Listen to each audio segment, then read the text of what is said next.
Yo, what's going on guys? It's Moral, and welcome back to another Prehistoric Kingdom speed build. Today we're back in our city zoo, and we are building for the Dilophosaurus.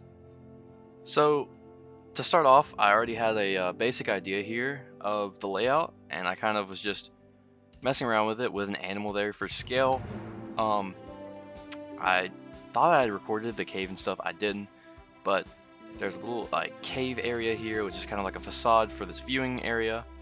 And basically the idea was to simulate maybe like a big cat's enclosure in a real zoo.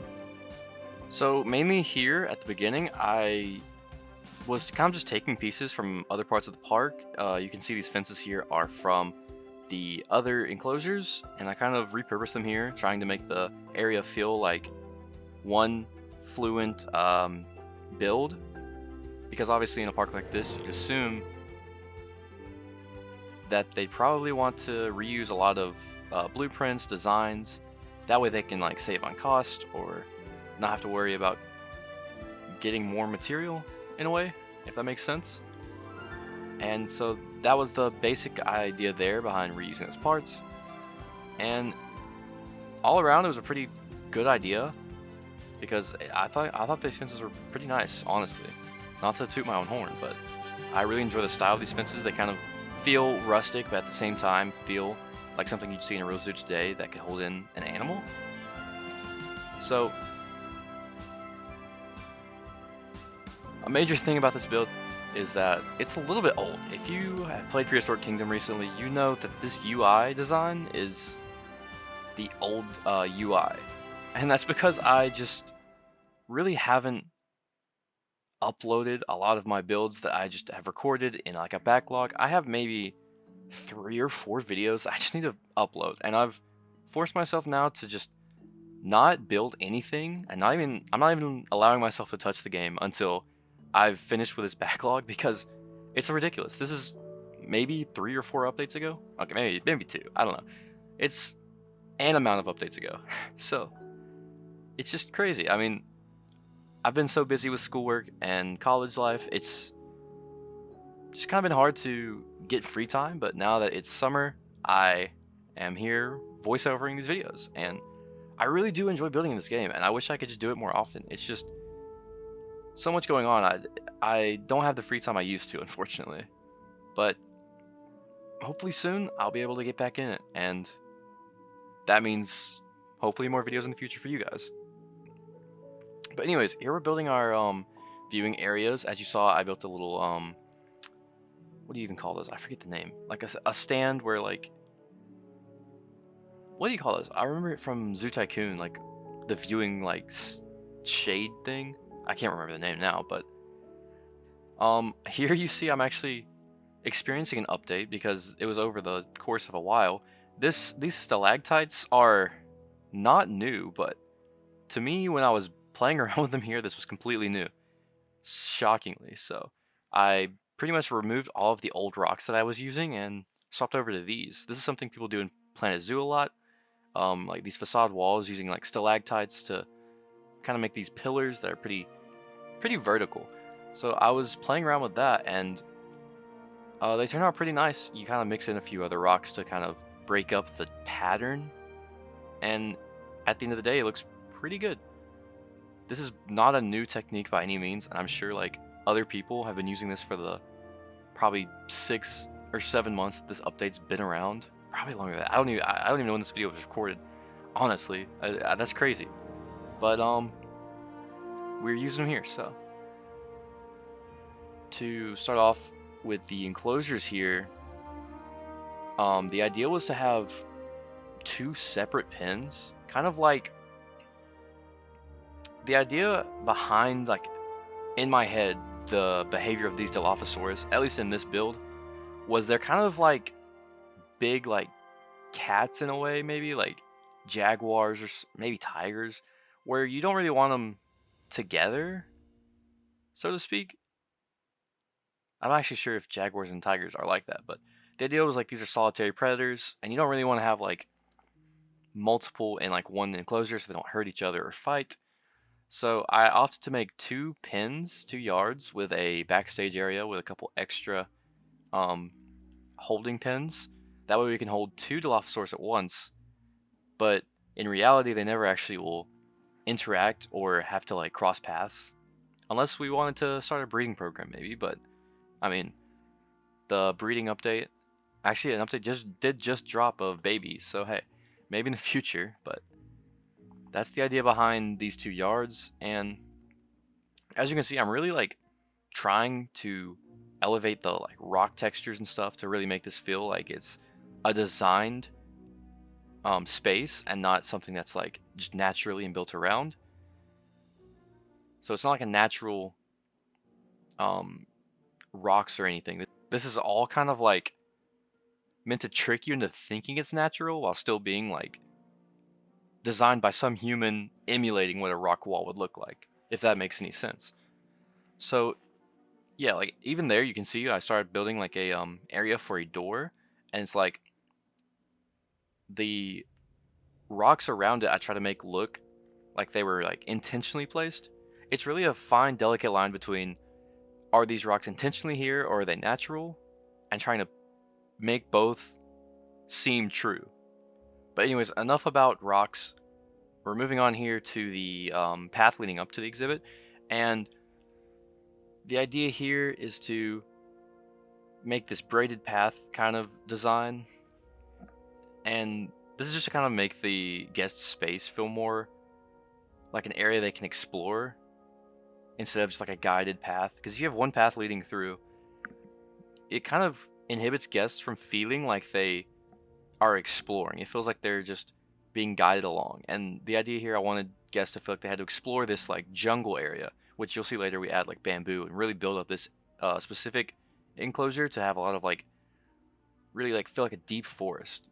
And you can even see here that I start changing the path's texture to this more cobblestone, kind of like showing this is a different themed area. And moving this direction of the park, I plan on kind of carrying that through. This is an area I built a sign later on that is the Predators of the Past, I think is what it's called, and it's kind of just like a thrown together area. Eventually, I want like areas like, you know, Hell Creek or big formations and stuff, you know, animals from the same time or same place. But for this area, the idea was I want something kind of simple, a bunch of animals that sort of loosely fit together. So the idea was Predators of the Past, and it would probably be a bunch of North American carnivores that don't exactly have anything to do with each other. So I was thinking, you know, maybe like some big cats, maybe like an Acrocanthosaurus exhibit could go over here. I don't really know how he would fit in, but that was the basic idea behind the area that's kind of starting out here. And I want to continue using this like built up jungle look with these cobblestone paths. So here we're starting on the backstage, and I'm kind of just trying to figure out a layout, because once I get into the interior, I want to make sure that the handlers of the animals have plenty of like different pins in case they need to like bring one animal in and then bring the other in and get it to the other enclosure. I don't want them to like have to cross paths, because like I said, I want these to seem like solitary creatures for the most part. They probably don't come together unless breeding, and right now I would assume the park doesn't need any baby Dilophosaurus. So that was the basic idea there. And I'm working on the exterior right now, and I keep it very rudimentary. I don't want this to be anything like spectacular. The only people seeing this are the staff, of course. So here we're building some quarantine enclosures, and this is kind of a holding pen if you have to bring an animal in and need to make sure it's not sick before mixing it into the enclosure with other animals. And I used to do the basic fences here, which I don't normally do. I'm a big fan of creating your own fences, but for this purpose, I thought they were fine. Here we build a new door. It's kind of a garage door to transport animals off-site if you needed to, if there was like an emergency. And yeah, so we also built a little lab in here. Not so much lab, more like a kitchen to prepare the meals, I guess. And I really enjoyed how the interior came out. You'll see later I did a walkthrough of it, but I thought it was a really fun design, and it's not functional fully. Like here I was trying to make it functional, but at the end of the day I had to settle for the looks of it. There is like small areas where the animals can go indoors and like rest, but they can't fully like access every small like holding pen. So here we start adding in a flooring, but I'm not sure if I keep this or not, or if I change it. I don't remember having tiles like that. I'm not sure. But yeah, here we're starting to work on the actual like holding pins, and we go for a chain link look. I don't think the Dilophosaurus would be like the most dangerous creature. I think it would probably be on par with maybe the care for a big cat, which is why I took a lot of inspiration from that. Obviously with larger animals we're gonna have to guess more because we don't really have like a carnivore alive today that's as strong as a T-Rex. But I have this little dummy from the workshop here. I love using this dummy for everything. I probably have 3 of them in every single build of mine, and they just get forgotten and they stay in the park. So I think this build was before the workers update was even in. That's crazy. So there were like no workers for your zoos at this point in time. So here I really wanted to make this look nice, so I spent a little extra time just building this chain link wall, and it turns out pretty nice. I like the way it looks in here. Obviously we go through later and we put a bunch of like details, like, you know, grime on the floor, or maybe not grime, what's the word I'm looking for? Drains. We added a couple of drains around. And yeah, here I'm using some workshop assets to just build a kitchen. I think there might be new props in the game that I should probably go in there and replace so that my piece count isn't crazy, but we just use them to cover up this side. There's a couple of freezers in there, some sinks, simple things like that. These are nice, nice builds. I'm not exactly sure who created them, so whoever that is, shout out to them. Really nice pieces. And I simplified a couple here just because I didn't need the full look of it. I just needed like something simple that they'd probably use in a backstage like this. But yeah, I'm just trying to make sure these rocks don't poke through the wall either, because I want it to look nice on the inside as well. And here I'm adding these like skylights around the building. Eventually I add like these pyramid shaped glass windows just to kind of give the build a little more verticality on top, because like the top of the building really does not have much going for it. Obviously it doesn't need to, but I still want to have some visual interest there. Once again, here's some more workshop things. I'm just deleting stuff because I don't want to like overdo it with the piece count, especially on like small details like this where I'm probably the only person who's ever going to see it. And like obviously these are great props, and if I wanted to like showcase it more, like if it was something in the front of the park, I'd be more open to just like having random things that are a few hundred pieces maybe. But for now I'm just trying not to start getting super like too quickly on this save. But anyways, we are adding in these doors. They're supposed to kind of represent sliding doors. Obviously they don't function, but I tried to keep them size accurate. I think in real life a Dilophosaurus could squeeze through them, and I promise you they don't stay this bright red one art shape build. I'll replace them eventually, but for now I just kind of work on more of these mesh fences and getting that all in place.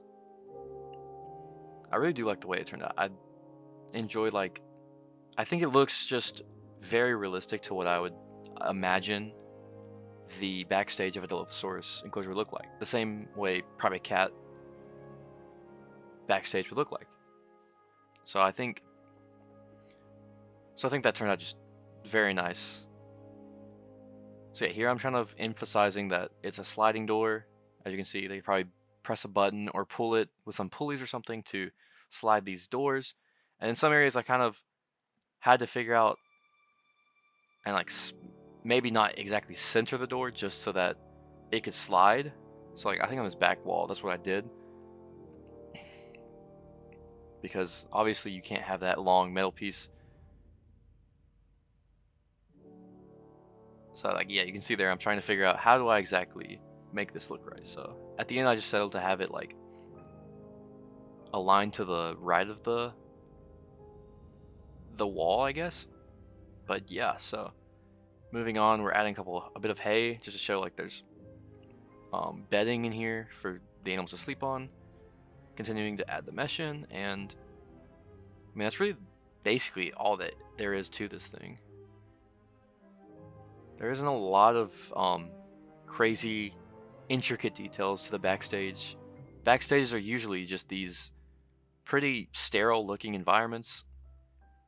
Here, like I said, I was adding like these drains in to, if they're washing it out, you don't want the water to be stagnant. But yeah, there's really not too much else to say on this building.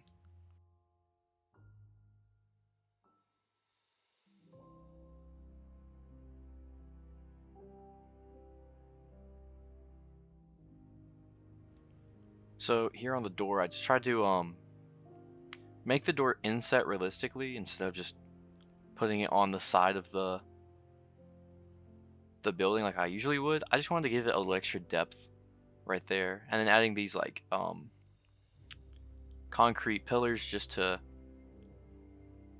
make sure no one backs into the door if they're coming up this way. Especially no like big trucks that are about to transport the animals. You don't want to damage the facility or damage the truck. So yeah, here I'm working out this middle gate where I want there to be a hall leading into the enclosure, but also have a way to, if you needed to, you could open the gates and have one larger enclosure. That way both yards would basically be connected. And that might happen from time to time. Like, obviously with these animals, you wouldn't have them in a setup where it's like one Dilophosaurus has to stay in this side of the exhibit forever and this one has to stay on this side. They'd probably be frequently like rotated around, and that would probably give them enrichment. Smelling other Dilophosaurus, you know, knowing that there are other Dilophosaurus around, it would make them probably feel more at home. It would give them some sort of enrichment, sniffing around where the other had been. So here we're adding a couple of whiteboards just to have keeper's notes on. You know, red is this dinosaur like messed up something. Green is this dinosaur was cooperative today when we had to like inspect his foot. I think this is another thing where there's new pieces now that work better for this. There's actual like whiteboards, but this is from an older build of the game, unfortunately, and I really need to get caught up because there's so many new like really helpful pieces and really like fun things to play around with, and I want to get to it. But like I said, I promised myself I'm not allowed to touch the game again until this backlog of videos is completely done and I have nothing else to upload. But anyways, yeah, here we are adding those windows I talked about earlier. Just to kind of give it something on the top.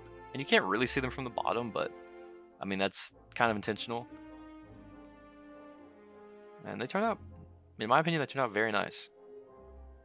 It looks simple, but it feels like what you would see here. And then obviously adding some illusion of detail here with some pipes leading up to the roof. I'm not exactly sure how all of this HVAC stuff should really be linked up to be like up to code, so I pretty much bake it there for the illusion of detail. You should always want to make sure it looks like it's doing its job. And here we add them going through the building, so you have like this exposed like vent system, and I think that's a really cool look. It makes it definitely feel industrial and definitely feel like you're in the backstage. And yeah, so this is just like the air conditioning, making sure it's the right temperature in there for the animals. And I don't know if I actually did make it through. Okay, so I did do it through the walls. I wasn't sure if I made it that way because I didn't want to go through the mesh fences. I think that's why I changed which side the cap was at, but yeah, obviously that would keep the animals warm or cold depending on exactly how it is, like what the temperature is outside. Maybe it'd cool the animals off. And here we're using the traversable terrain thing to see if these animals will actually fit through here. I've had a glitch where they get stuck and they just like, even if technically they can get through, they just won't walk through. But the left side enclosure is able to walk into the thing. I didn't like close up the gate or anything, so if it needs to go through, it can. And like you saw there, like the animal would stop and get stuck a little bit. It's not perfect, but it does function. I really wish like some of the animals would have a little bit better of hitboxes, because sometimes it's really frustrating to build like on a smaller realistic scale in that way. And then here on the back, I like, once again, this is just like, why would they pay you to have rocks where the only people seeing it are like keepers and animals? So that's kind of the idea there. And then it's just on to detailing with grass and trying to make it look a little lusher. I try not to go overdo the grass or anything, just because like the animals probably wouldn't play well with a lot of grass. But it's hard to find a mix of, does this look realistically like a bunch of dirt for where the animals have like treaded down on everything, or is it like too lush at the same time? It's just really hard to get that right balance. And personally right now I'm going for muddy but still lush, and that look has done pretty well so far. That's the same way I did like the other two enclosures, and you know, it might not be fully realistic, but I think it sells the illusion of it. And here in the corners I'm adding some more rocks in, trying to make it look more natural. And just trying to paint in some more rock texture and just trying to make everything like flow nicely.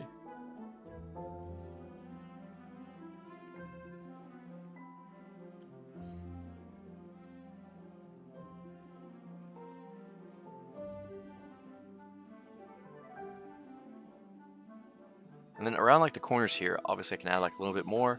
I try to like style it in a way that it looks like, you know, it's overgrown because the animal doesn't like walk there as much. And then on this side, I try to add this little concrete pool, and the concrete wasn't really playing too nicely. So at the end, I just kind of left it as like a muddy pool, but in the future, I'll probably like, if the game updates in a way where I can make a better concrete pool, I'd want that to be like a natural pool, like one that's man-made. But for now, it turned out pretty nice. It looks fine. So now the main enclosure is pretty much finished.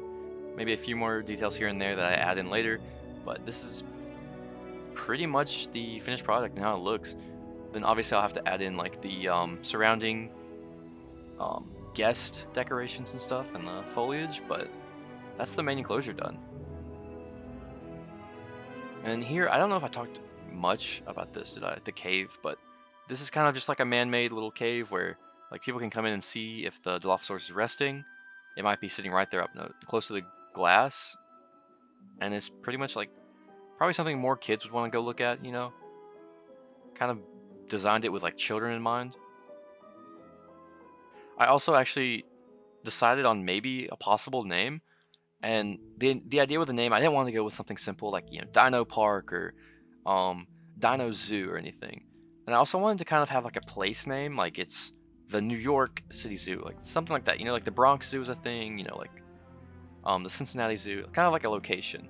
So I actually decided that I want to call it the Cedar Crest Prehistoric Conservatory. And people probably just call it Cedar Crest. I wanted to kind of make it feel a little fancy. Nothing simple like, you know, just Dino Zoo, like I said. And you guys are gonna have to let me know what you think on that one, because I could be inclined to change it if everyone thinks it's no good, but I thought it was like an okay name, and it kind of fits the vibes of the park in the middle of the city. So if you think the name Cedar Creek is a good one, just let me know. But that is gonna wrap up our time lapse. Alright, so here we are in the completed enclosure. We're starting here by the sign. You know, not too shabby. Just something simple. I don't know if I want to keep this yet. It depends on how the rest of the area develops. But yeah, if you come this way, you have a little path here, kind of a segue into this more rustic stone feel. I do need to figure out a better way to get this transition area to look better, but once you walk in here, it definitely feels like a completely different area. You're completely surrounded by this bamboo. Now you can go that way and get around to the other side of the exhibit, but if you take this left, there is a little viewing area here. And if you look inside, let me play, there's poop everywhere. But also, maybe a dinosaur sometimes. It's not looking like the case. Okay, come on, buddy. Oh, there she is. Or he. So yeah, there we go. There she is. Yeah, nice little exhibit. Plenty of space to run around and enjoy yourself. Now if we come this way, we come to this second yard, and your first view here, there he is. I actually don't know if they're he and she. Don't know which one's which, but we're gonna pretend this is the he. As you can see, you got a good area here to look. You can look in here, you can see this area. Come around, another little viewing area here. Really nice little views in, but not quite the full thing. Yeah, and then you come this way. There's one more little area like that with the chain fence here, where you can look in. Oh, actually, it's coming right up to the fence here. Yeah, it's a really cool little area. You can get up close and personal. And then over here, obviously we have this cave. That's not the prettiest here. I actually need to fix that hop, honestly. But yeah, he does actually use this area to sleep. So if we stay here for a minute, maybe we can see him take a nap. Okay, he's gonna take a nap over there. That's cool. Just basking in the sun, it's fine. And yeah, now if we come around the other side of the building, we have these two quarantine pens that are used for, you know, transporting the animals or whatever. This does not look that great. It's fine. It's fine. I'll fix it later. You have a little bit of staff parking here for anybody who needs to come to this area, I guess. Yeah, the surroundings are still rough. Don't worry about that. So yeah, if we come in here, we get to the staff kitchen, and for some reason there's poop in here. I know they must have been collecting it to run a test. The vets are running a test or something, you know? No worries. But you can come in here, you have this little hallway, you can look into all these different pens. Here's the Dilophosaurus pen here. Perfect timing. Yes, you can come in here and rest. Vets can look in. And you can also come to this habitat. You can open each gate and lead them around to get into the opposite side of the habitat. And then you also have this little hallway where you can lead them outside to these two pens, or to the outside if you need to transport them off-site. So yeah, that's pretty much the whole build, and yeah.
that's going to do it for today, guys. I want to thank you all very much for watching. If you enjoyed it, please let me know in the comments or like and subscribe, just so I know that you are enjoying the content. And I will catch you all in the next one. Goodbye.